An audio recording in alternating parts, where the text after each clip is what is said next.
Hello everyone, welcome to the daily editorial analysis by Panacea IAS. आज का जो हमारा टॉपिक है वो इंटरनेशनल रिलेशन से रिलेटेड है, the Indian pole in international politics.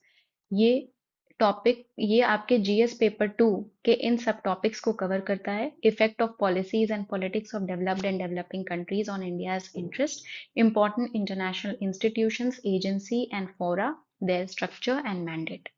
तो चलिए हम आज का डिस्कशन स्टार्ट करते हैं। सबसे पहले तो कॉन्टेक्स्ट या इस आर्टिकल में क्या बात की गई है। इस आर्टिकल में सब ये बताया गया है कि इंडिया की इम्पोर्टेंस जियोपॉलिटिकल स्टेज में बढ़ गई है। इसलिए इंडिया अब एक इम्पॉर्टेंट प्लेयर है जियोपॉलिटिकल थिएटर में। और इसमें यह भी स्ट्रेस किया गया है कि इंडिया ने हमेशा से right from its independence autonomous foreign policy को ही अडॉप्ट किया है।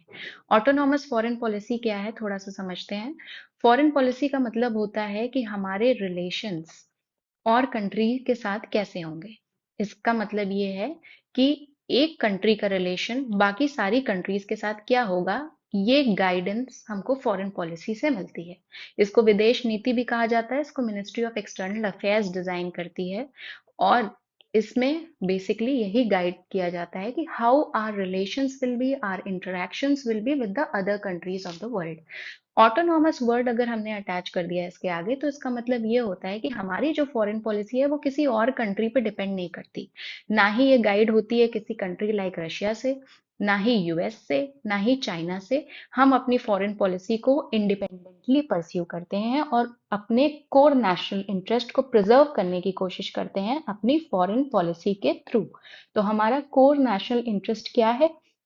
Protecting the sovereignty and integrity of our country, safeguarding our borders and protecting our people। तो ये हमारी फॉरेन पॉलिसी है। इसको हम हमेशा से इंडिपेंडेंस से ही हम ऑटोनॉमस फॉरेन पॉलिसी परस्यू करते आए हैं, क्योंकि 1947 में जब हम इंडिपेंडेंट हुए थे, कोल्ड वॉर था उस समय। दो ब्लॉक्स थे ideologically, capitalist US and communist USSR. Militarily भी दोनों ब्लॉक्स थे, यूएस और यूएसएसआर के। पर हमने नैम को परस्यू किया, non alignment movement. We did not side with any one side, we remained non aligned. तो this is an example of our autonomous foreign policy जो हम इंडिपेंडेंस से परस्यू करते आ रहे हैं। इसलिए ये जरूरी है कि वेस्टर्न कंट्रीज इंडिया को पार्टनर की तरह ट्रीट करें जियोपॉलिटिकल कंसल्टेशन में। यानी अगर जियोपॉलिटिकली अगर देखें तो अगर यूएस एक साइड है और रशिया एक साइड है आज की डेट में, तो ये ना पूछा जाए इंडिया से कि आप रशिया की तरफ हैं कि यूएस की तरफ हैं, आप किसकी साइड हैं। ये पूछा जाए इंडिया से कि आपका खुद का साइड क्या है। तो ये चीज पे स्ट्रेस किया गया है। तो बैकग्राउंड इसका यही है, यूक्रेनियन वॉर हुई, कॉन्फ्रंटेशन हुआ रशिया और यूनाइटेड स्टेट्स और वेस्ट के बीच में। तो इंडिया की फॉरेन पॉलिसी क्या रही इस दौरान, इस चीज पे बहुत ज्यादा स्टडी की गई, बहुत ज्यादा स्कॉलर्स ने इस पे अपने आर्टिकल्स लिखे, रिसर्च करी। तो मेनली इन चीजों पे ये आर्टिकल बेस्ड है। सो सबसे पहले इस आर्टिकल में एक तो ये एंगल दिया गया है कि इंडिया एक पोल है इंटरनेशनल अफेयर्स में। ऐसा हम क्यों कह सकते हैं? तो सबसे पहले हम थोड़ा सा समझते हैं कि ये पोल क्या है। पोल एक्चुअली पोलैरिटी ऑफ पावर से डील करता है इंटरनेशनल पॉलिटिक्स में। इसका मतलब होता है एक या एक से ज्यादा ग्रेट पावर जो कि डोमिनेट करे इंटरनेशनल सिस्टम को। जैसे कि मान लो 1945 पे वर्ल्ड वॉर टू खत्म हुआ, तब तक ब्रिटेन जो था वो डोमिनेंट पावर था इंटरनेशनल अफेयर्स में। तो हम कह सकते हैं वर्ल्ड जो था वो यूनिपोलर था। फिर बाइपोलर हो गया 1945 end of world war two तो 1991 end of cold war, disintegration of USSR. तो ये जो कोल्ड वॉर वाला पीरियड था, इसमें यूएस और सोवियत यूनियन दो पावरफुल सुपर पावर्स थे। तो बाइपोलर वर्ल्ड था। अदर कंट्रीज इतने स्ट्रांग नहीं थे कि वो इनको चैलेंज करें। वो या तो इनका साइड ले, इनका इनके पीछे एज अ सैटेलाइट एक्ट करते थे, किसी ना किसी के कैंप में चले जाते थे। मल्टीपोलैरिटी का मतलब होता है एक से ज्यादा ग्रेट पावर्स हों इंटरनेशनल सिस्टम में। फॉर एग्जाम्पल एशिया में चाइना एक पावर है, इंडिया एक पावर है। इसी तरह यूरोपियन कंट्रीज में इन वहां के कंट्रीज का इन्फ्लुएंस हो। इसी तरह अफ्रीकन कंट्रीज में, मतलब other countries should not interfere in the functioning of the other all other countries. तो ये होता है multipolarity, multiple centres of power. So this is what this article एंटेल्स। तो इंडिया एज अ पोल के लिए इसमें यही बताया गया कि इंडिया कोई अब एक साइड नहीं है जियोपॉलिटिकल कंसल्टेशन में, rather India is a pole in itself. अब India is going to chair G20 and SCO summit.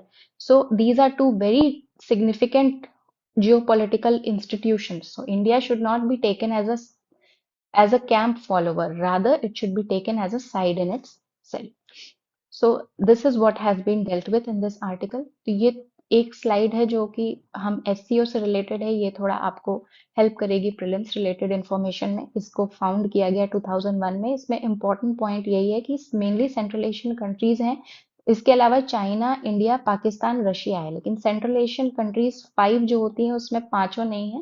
Turkmenistan इसका मेंबर नहीं है। फिर what is meant by foreign policy, ये हम ऑलरेडी देख चुके हैं। फिर इंडिया की फॉरेन पॉलिसी का इवोल्यूशन, इंडिया ने हमेशा मल्टीपोलर वर्ल्ड को फेवर किया है कि मल्टीपल सेंटर्स ऑफ पावर हो। ये हमेशा इंडिपेंडेंस से भी हमें देखने को मिला। नेहरू, गांधी, तिलक, ये सारे जो हमारे लेजेंडरी लीडर्स हैं, इन सब ने कॉल दिया कि इंडिया को मल्टीपोलर वर्ल्ड होना चाहिए, इंडिपेंडेंट फॉरेन पॉलिसी होनी चाहिए इंडिया की। इसी तरह ये नैम मूवमेंट जो था इंडिया का, ये भी एक इंडिया का यूनिक फॉरेन पॉलिसी स्टैंड था। उस टाइम पे जब इंडिया एक वीक कंट्री थी, न्यूली इंडिपेंडेंट था, न्यू बॉर्न नेशन था, तब भी इंडिया ने किसी का साइड नहीं लिया। फिर इंडिया की फॉरेन पॉलिसी आज भी मल्टीपोलर वर्ल्ड को देखती है और अपने आप को एक as an important pole consider करती है, सेंटर ऑफ पावर कंसिडर करती है, ना कि ऐसी कंट्री जो किसी एक कंट्री के पीछे जाएगी। और नैम के बारे में हमने थोड़ा सा फैक्चुअल इंफॉर्मेशन दिया जो आपके प्रीलिम्स में काम आएगी, कि एशिया अफ्रीका बांडुंग कॉन्फ्रेंस जो इंडोनेशिया में हुई थी, उसमें इसको फाउंड किया गया 1955 में। और ये कंट्रीज फाउंडिंग मेंबर्स थे। Try to remember these names, ये उस समय के लीडर्स थे। Just try to see the countries that were founding countries. These were the newly independent countries and they were developing countries. तो अब राइटर ने justify किया है कि अगर हम बोलते हैं कि इंडिया खुद एक सेंटर ऑफ पावर है, तो उसके क्लेम को स्ट्रेंथन करने के लिए आर्ग्यूमेंट्स क्या हो सकते हैं। पहला आर्ग्यूमेंट हो सकता है कि साउथ एशिया में इंडिया की एक स्ट्रेटेजिक पेरिफेरी है, साउथ एशिया, वहां पे वो किसी का भी इंटरफियरेंस डिसकरेज करता है। साउथ एशियन कंट्रीज क्या है, मेनली सार्क कंट्रीज हैं, अफगानिस्तान, पाकिस्तान, इंडिया, बांग्लादेश, भूटान, नेपाल, श्रीलंका। तो इन सब में इंडिया का ही इन्फ्लुएंस है, डोमिनेंस है इन कंट्रीज के ऊपर, और किसी को यहाँ इंटरफेयर नहीं करना चाहिए। दूसरा, इंडिया ने हमेशा rule of law, regional order जैसी चीजों को वेलकम किया है। इंडिया ने बोला कि हम एक लॉ बनाएं जिसका रूल हो, मतलब नियम कानून का राज हो, ना कि कोई एक कंट्री जो सब कुछ सेट करे। और इंडिया हमेशा एक प्रोवाइडर ऑफ कॉमन गुड्स की तरह दिखना चाहता है, ना कि एज अ रूल सेटर। मतलब हम ये नहीं चाहते कि हम रूल्स डिक्टेट करें कि हाँ ट्रेड के रूल्स ये होंगे, बायलैटरल ट्रीटीज के रूल ये होंगे, बट हम चाहते हैं कि हम सेफ्टी सिक्योरिटी जो वीक कंट्रीज हैं उनको प्रोवाइड करें। ये सब कॉमन गुड्स हैं, सेफ्टी, सिक्योरिटी, इंडिपेंडेंस, हम ये सब चीज़ों को सेफ गार्ड करें। तो वे फॉरवर्ड में आर्टिकल में ऑथर ने यही बोला है कि इंडिया को अपनी ये इंडिपेंडेंट फॉरेन पॉलिसी को परस्यू करते रहना चाहिए, जैसा कि यूक्रेन, इराक में इंडिया ने शो किया। जब नाटो में ने एरियल स्ट्राइक कर दी थी सर्बिया पे 1999 में, तब भी इंडिया ने इसको परस्यू किया। यूएनएससी में क्लाइमेट चेंज के इश्यू पे भी इंडिया इंडिपेंडेंटली बोलता है, कॉमन बट डिफरेंशिएटेड रिस्पॉन्सिबिलिटी के कॉन्सेप्ट को। तो इंडिया एक यूनिक प्लेयर है। इंडो पैसिफिक में भी इंडिया एक पिवटल पावर है, क्योंकि हमारे लिए मैरीटाइम सिक्योरिटी बहुत इंपॉर्टेंट है। We are surrounded by ocean, Indian ocean from 3 sides, and we have faced threats from oceans itself. Mainly 26/11 attack यहाँ से हुआ था, तो हमें इस एरिया को सेफगार्ड करने की जरूरत है। दूसरा, इंडिया को इंटरनेशनल इंस्टीट्यूशन में मेन स्ट्रीम करना चाहिए, परमानेंट मेंबरशिप मिलनी चाहिए यूएनएससी की, और इंडिया को कंसल्ट करना चाहिए बहुत सारे वेरियस इश्यूज पे। And lastly, India is going to chair G20 and SCO। These are very significant institutions, and इसलिए अब एक इम्पॉर्टेंट सेंटर ऑफ पावर की तरह इंडिया को देखा जाना चाहिए। और जो भी कंट्री इंडिया के साथ काम करना चाहते हैं, वो ये समझें कि अगर उन्हें इंडिया से डील करना है तो उन्हें इंडिया को एज अ मेजर पोल और अब पावर की तरह ट्रीट करना होगा। तो ये एंड ऑफ डिस्कशन था। This is a mains practice question. In this question it is asked कि India is a pivotal power and must be treated as a partner and not as a satellite country state by western countries. मतलब India को partner की तरह देखा जाना चाहिए, equal partners की तरह, ना कि एक ऐसी कंट्री जो उनको फॉलो करेगी। तो इसके लिए आपको critically examine the importance of pursuing N autonomous foreign policy. तो क्रिटिकली एग्जामिन है, तो आपको प्रोज कॉन्स दोनों बताने हैं फॉर इंडिपेंडेंट फॉरेन पॉलिसी के, और एक पॉजिटिव नोट पे कंक्लूड करना है। तो प्रोज यही हो सकते हैं कि हमारा कोर नेशनल इंटरेस्ट प्रिजर्व रहेगा। कॉन्स ये हो सकते हैं कि अगर हम रशिया का खुल के फेवर नहीं करते हैं या यूएस का खुल के फेवर नहीं कर सकते हैं, तो इन दोनों से हम आइसोलेट हो सकते हैं, और अभी हम रशिया पे अपने डिफेंस नीड्स के लिए डिपेंडेंट हैं, चीपर क्रूड ऑयल के लिए डिपेंडेंट हैं, यूएस से हम सिक्योरिटी इंडो पैसिफिक रीजन में इमर्ज कर रहे हैं, चाइना को बैलेंस करने के लिए डिपेंडेंट है।